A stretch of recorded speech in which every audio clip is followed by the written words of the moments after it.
Hello dear friends, स्वागत है आपका अपने यूट्यूब चैनल एसडी एजुकेशन पर।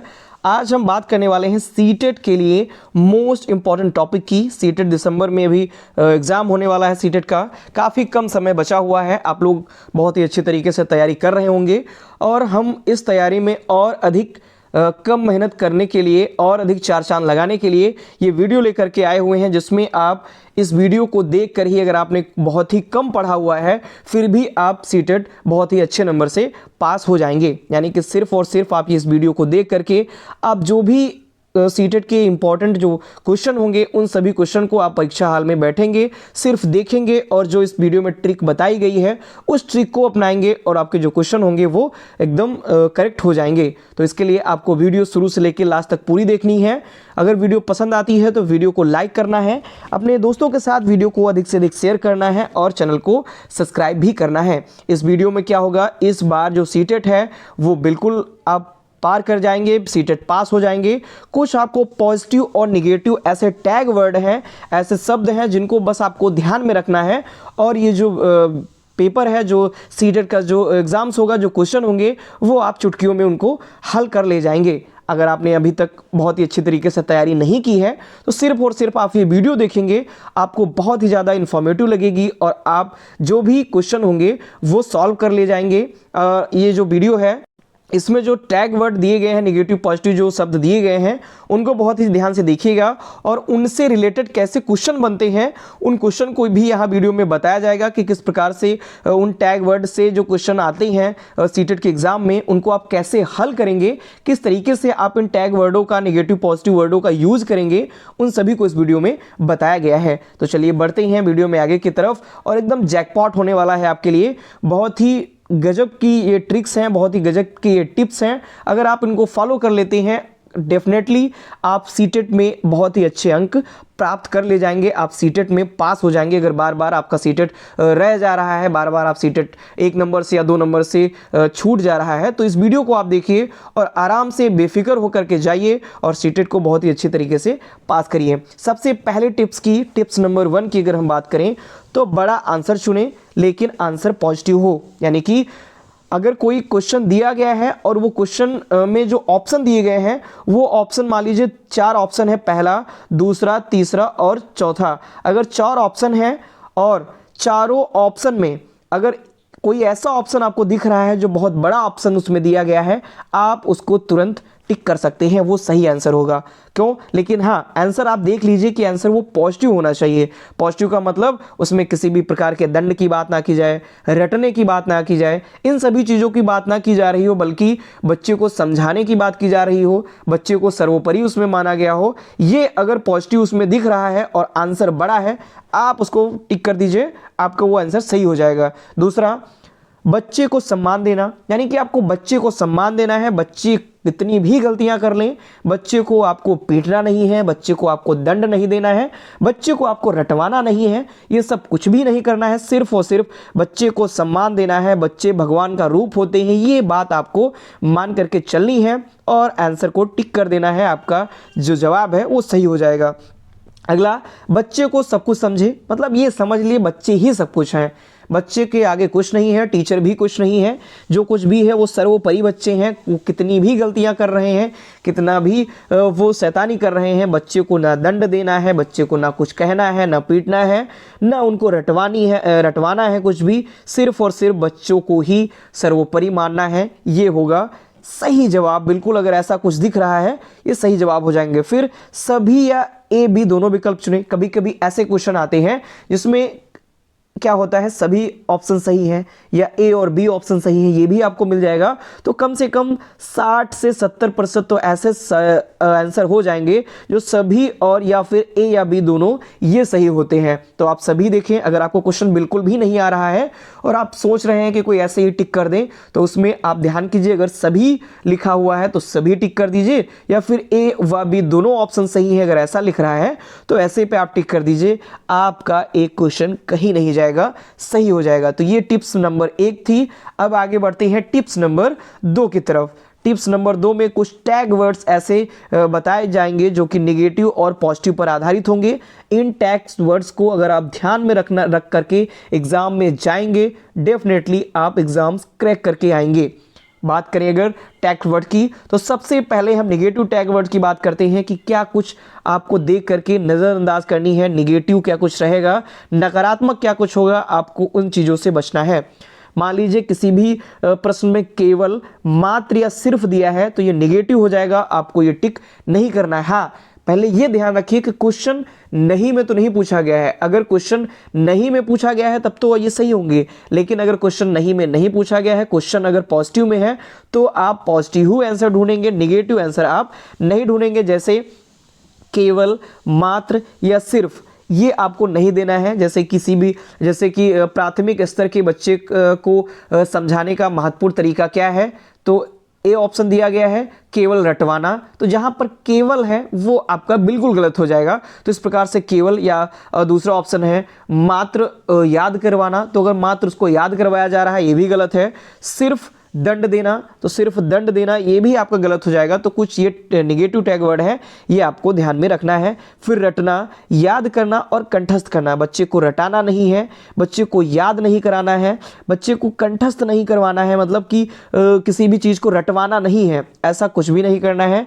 बच्चे को दंड नहीं देना है, सजा नहीं देनी है, किसी भी प्रकार की समस्या नहीं करना है, ना ही बच्चे को बोझ समझना है, ना ही बच्चे को समस्या के रूप में देखना है। बच्चे को सर्वोपरि मानना है, उसको दंड, सजा, उसको समस्या नहीं समझनी है और उसको बोझ नहीं समझना है। ये सब अगर आपको क्वेश्चन में दिख रहे हैं तो वो ऑप्शन गलत हो जाएगा। हतोत्साहित, यानी कि ऐसे क्वेश्चंस, ऐसे पॉइंट्स से आपको बचना है जो कि हतोत्साहित करते हैं। फिर निष्क्रिय या रोजगार, यानी कि जो भी निष्क्रिय के रूप में, जैसे अधिगम जो है एक निष्क्रिय प्रक्रिया है, तो निष्क्रिय जहाँ पे भी होगा वो भी आपका गलत हो जाएगा। वैज्ञानिक शब्दावली, व्याकरण और सीमित शब्द जो भी आएंगे ये सब निगेटिव के अंतर्गत आएंगे, इनसे आपको बचना है। पुस्तकीय केंद्रीय और शिक्षक केंद्रित, क्योंकि जो बालक जो होता है, जो बात करें, जो शिक्षा होती है वो होती है बालक केंद्रित, शिक्षक केंद्रित नहीं होती है। तो कहीं पर अगर आपको शिक्षक केंद्रित दिखेगा या पुस्तकीय केंद्रित दिखेगा, पुस्तक केंद्रित दिखेगा, तो वो भी गलत माना जाएगा, वो भी आप उसको गलत के रूप में, निगेटिव वर्ड के रूप में आप उसको देखेंगे। फिर लैंगिक असमानता, भेदभाव नहीं करनी है, लड़का और लड़की में किसी भी प्रकार की भेदभाव नहीं करनी है। मान लीजिए कोई भी क्वेश्चन ऐसा आ रहा है कि लड़के और लड़कियों को, दोनों लोगों को एक पाठ पढ़ाया जाता है, तो निम्न में से कौन जल्दी सीखेगा? ए लड़का, बी लड़की, सी दोनों, या डी इनमें से कोई नहीं। तो समानता, लैंगिक समानता नहीं दिखानी है कि लड़का पहले सीखेगा या लड़की पहले सीखेगी, दोनों समान रूप से सीखेंगे। तो इस प्रकार से लैंगिक असमानता जो होती है वो आपको नहीं दिखानी है, समानता रखनी है, चाहे लड़का हो या लड़की हो। फिर त्रुटियों पर महत्व ना देना, यानी कि अगर कहीं पर त्रुटियों को महत्व ना देना लिखा है तो वो गलत हो जाएगा, क्योंकि जो त्रुटियां होती हैं वो अधिगम का हिस्सा होती है और जो त्रुटियों के द्वारा ही बालक सीखता है, इसीलिए जो त्रुटियां हैं उनको महत्व देना है। कहीं पर त्रुटियों को महत्व ना देना अगर लिखा है तो वो गलत है, क्योंकि त्रुटियों के द्वारा ही बालक सीखते हैं, इसीलिए त्रुटियों बहुत ही महत्वपूर्ण होती है। फिर है खाली स्लेट, यानी जो बच्चा होता है वो खाली स्लेट या कोरी स्लेट है, ऐसा भी नहीं मानना है, क्योंकि जो बच्चा होता है वो पहले से ही विद्यालय में आने से पहले कई सारी जो चीज़ें होता है वो अपने समाज से, अपने परिवार से, अपने आसपास के परिदृश्य से, वातावरण से वो सीख करके आता है। तो ये कुछ निगेटिव हैं टैग वर्ड, आप इनको ध्यान में रखिए। अभी इन पर आधारित अभी क्वेश्चन करवाएंगे, इससे आपको और ज़्यादा आसानी हो जाएगी किस प्रकार से जब आप पेपर में पहुंचेंगे, वहां पर जो क्वेश्चन जब होगा तो उसमें कैसे इनको अप्लाई करेंगे। तो अभी हम क्वेश्चन में देखेंगे कैसे इनको अप्लाई करना है। फिर आगे बढ़ते हैं, पॉजिटिव टैग वर्ड देखते हैं कि जो कुछ भी पॉजिटिव क्वेश्चन है तो हमको पॉजिटिव देख करके तुरंत आंसर कर देना है। जैसे सर्वांगीण विकास, सबसे पहले अगर कहीं पर बच्चे के सर्वांगीण विकास की बात की जा रही है तो आप उसको तुरंत फटाक से टिक कर देंगे। जैसे शिक्षा के द्वारा बच्चे का सिर्फ मानसिक विकास होता है, सिर्फ आया, निगेटिव, कैंसिल। बी ऑप्शन है केवल शारीरिक विकास होता है, केवल आया, कैंसिल। बच्चे का तीसरा ऑप्शन है बच्चे का सर्वांगीण विकास होता है, सर्वांगीण विकास आया है, तुरंत टिक कर दो, सर्वांगीण विकास सही जवाब हो जाएगा। फिर करके सीखना और हस्तपरक अनुभव, यानी कि कहीं पर भी अगर करके सीखना है, अपने हाथ के द्वारा सीखना है या स्वयं सीखना है, पॉजिटिव आंसर है, बिल्कुल सही जवाब हो जाएगा। जैसे बच्चे जो होते हैं वो किस प्रकार से सीखते हैं, किस प्रकार से अधिक सीखते हैं। ए ऑप्शन है करके सीखते हैं, बी ऑप्शन है रट के सीखते हैं, सी ऑप्शन है बोल करके सीखते हैं, डी ऑप्शन इनमें से कोई नहीं। तो जो बच्चे होते हैं वो करके सीखते हैं, स्वयं करके सीखते हैं, ये अगर ऑप्शन में है बिल्कुल सही जवाब हो जाएगा। फिर सम्मान, लगाव और प्रोत्साहन, बच्चों को सम्मान देना है, बच्चों को लगाव के प्रति लगाव रखनी है, उनको प्रोत्साहन देना है, प्रोत्साहन के रूप में उनको शाबाशी देनी है, शारीरिक दंड उनको नहीं देना है, इसका आप ध्यान रखिए। फिर जिज्ञासा और समावेशी शिक्षा, समावेशी शिक्षा को आपको ध्यान में रखना है, बच्चों की जिज्ञासा को बढ़ाना है। समावेशी शिक्षा यानी कि किसी भी बालक को अलग अलग तरीके से नहीं पढ़ाया जा सकता, सारे बालक को एक साथ एक ही कक्षा में एक ही तरीके से पढ़ाया जाएगा, किसी भी बालक को अलग विधि से अलग तरीके से नहीं पढ़ाया जाएगा। फिर दृश्य श्रव्य सामग्री यानी कि बच्चे को अगर अत्यधिक से अत्यधिक सिखाना है तो दृश्य श्रव्य सामग्री का प्रयोग करेंगे, इससे बच्चे की जो ज्ञानेंद्रियाँ होती हैं वो अधिक ज्ञानेंद्रियाँ सक्रिय रहती हैं, क्योंकि देखेंगे तो आँख, सुनेंगे कान और मस्तिष्क, ये सभी जो ज्ञानेंद्रियाँ होती हैं आँख और कान, ये सभी सक्रिय रहती हैं। इस प्रकार से दृश्य और श्रव्य सामग्री का उपयोग करके अगर ये कहीं पर भी ऑप्शन होता है ये भी पॉजिटिव कहा जाएगा। फिर संसाधन और विभिन्न संदर्भों में भाषा का प्रयोग यानी कि जो भाषा का प्रयोग है, चाहे वो बहुभाषिकता की बात करें, ये सभी विभिन्न संदर्भों में भाषा के प्रयोग की बात करते हैं। फिर गतिविधियों पर आधारित, कोई भी कक्षा अगर गतिविधियों पर आधारित है, बच्चे करके सीखते हैं, इंपॉर्टेंट है, पॉजिटिव है, ये बिल्कुल सही जवाब होगा।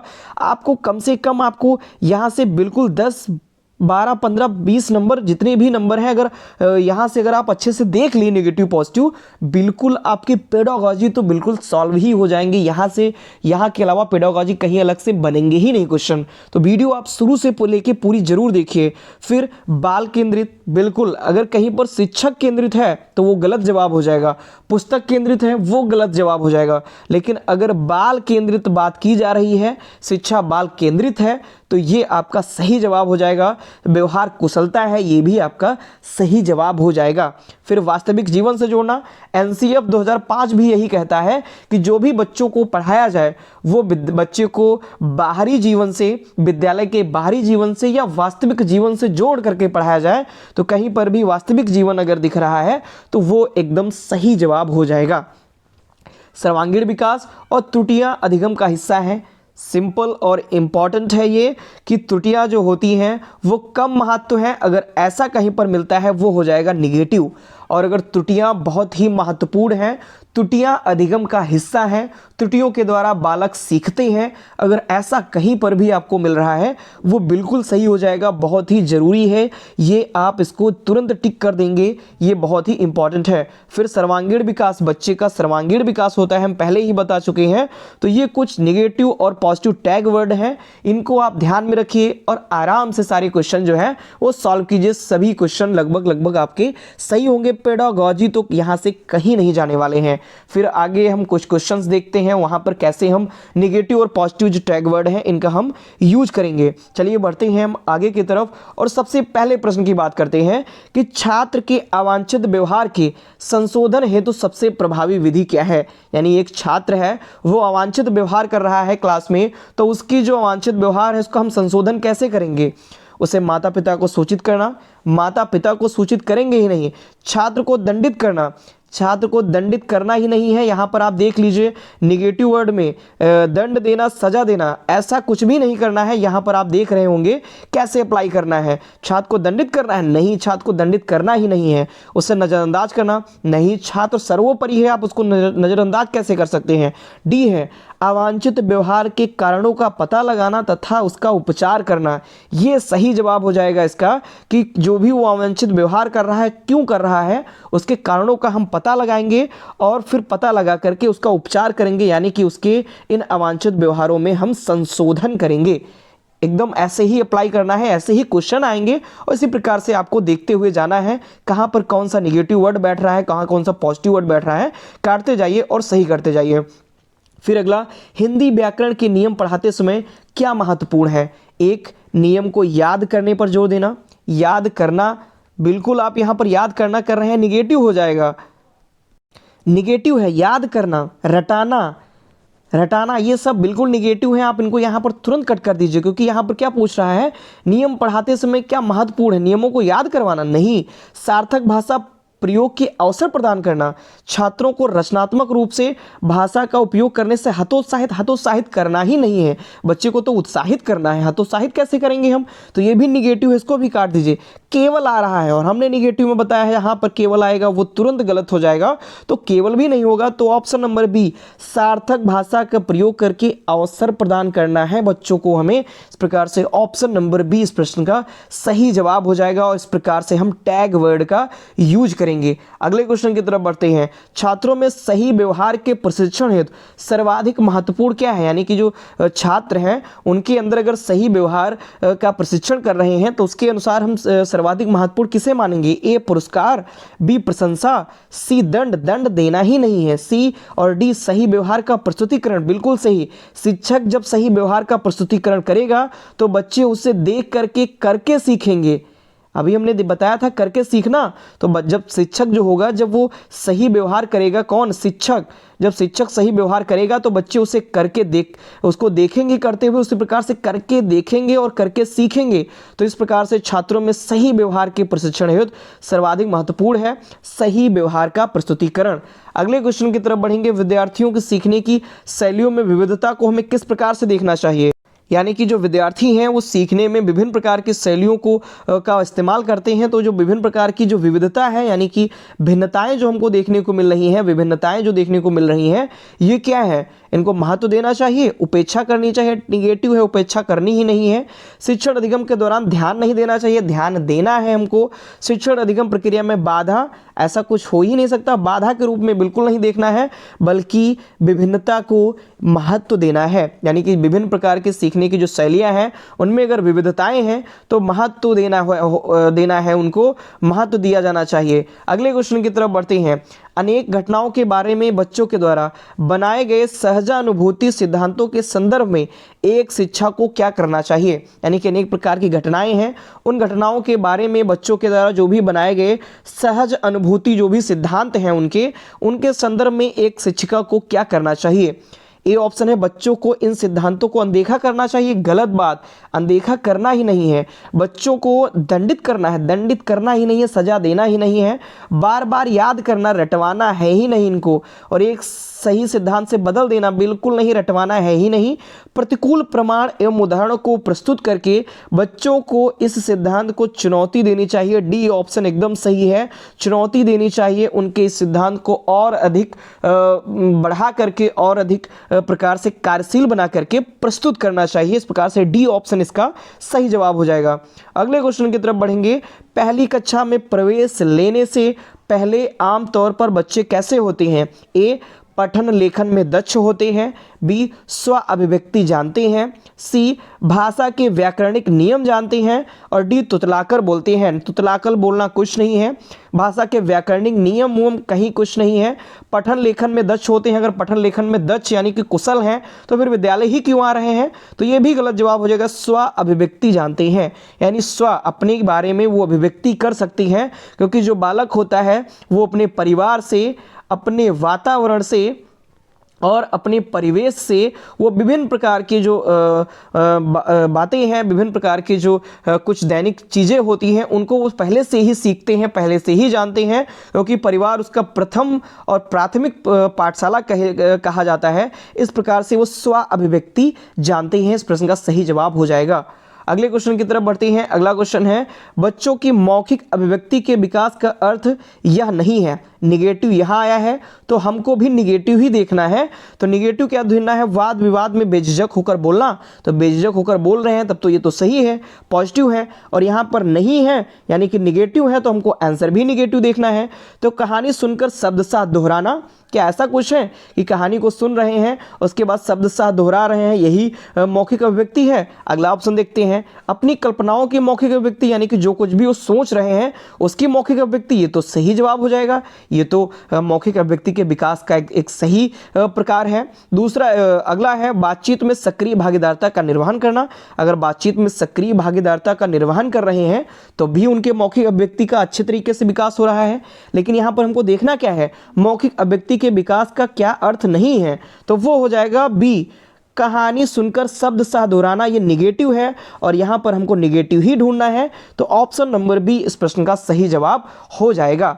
अगले क्वेश्चन की तरफ बढ़ेंगे। अगला और लास्ट है, यह पठन पाठन के अंत में ऐसे अभ्यास एवं गतिविधियां हों जो, यानी कि जो कुछ भी बच्चों को पठन पाठन कराया जाता है, उस पठन पाठन के अंत में जो अभ्यास एवं गतिविधियां कराई जाती हैं तो वो कैसी हों। ए है सरल भाषा वाले हों, यानी वो सरल भाषा वाली हों। बी ऑप्शन है बच्चों को स्वयं कुछ करने और सीखने के अवसर प्रदान करें। सी केवल पाठ से संबंधित हो, केवल है निगेटिव है, काट दो इसको। डी पाठ पर बिल्कुल आधारित ना हो, ऐसा कुछ हो ही नहीं सकता, बिल्कुल आधारित ना हो, ना है तो ये निगेटिव ऐसे ही हो गया और हमको ढूंढना है पॉजिटिव। तो बी ऑप्शन से अच्छा कोई पॉजिटिव मिल सकता है, टैग वर्ड यूज करो पॉजिटिव वाला। सीखने के अवसर प्रदान करना है और स्वयं करना है बच्चों को, तो इस प्रकार से बी ऑप्शन इसका सही जवाब, पॉजिटिव वर्ड यहाँ पर हमको मिल रहा है, बच्चों को स्वयं कुछ करने और सीखने के अवसर प्रदान करें, ये इसका सही जवाब हो जाएगा। तो इस प्रकार से हमने निगेटिव और पॉजिटिव टैग वर्ड देखे, कुछ टिप्स हमने देखी और उन टैग वर्ड को किस प्रकार से क्वेश्चन पे अप्लाई कर सकते हैं, पेपर में अप्लाई कर सकते हैं, वहाँ पर हॉल में बैठे हुए परीक्षा हॉल में, तो कैसे हम अपना सही आंसर निकाल सकते हैं। ये वीडियो अगर आपने पूरी देख ली, समझ लीजिए आपका जो एग्ज़ाम है सीटेट का बहुत ही अच्छे नंबर से पास हो गया। तो इसके लिए आप वीडियो शुरू से लेकर लास्ट तक पूरी ज़रूर देखिए। अगर वीडियो ये पसंद आती है, जो भी पॉइंट बताए गए हैं अगर वो अच्छे लगते हैं, बहुत ही सही पॉइंट्स अगर बताए गए हैं, तो उसके लिए आप वीडियो को लाइक करें, अपने दोस्तों के साथ वीडियो को अधिक से अधिक शेयर करें और चैनल को सब्सक्राइब करें। धन्यवाद।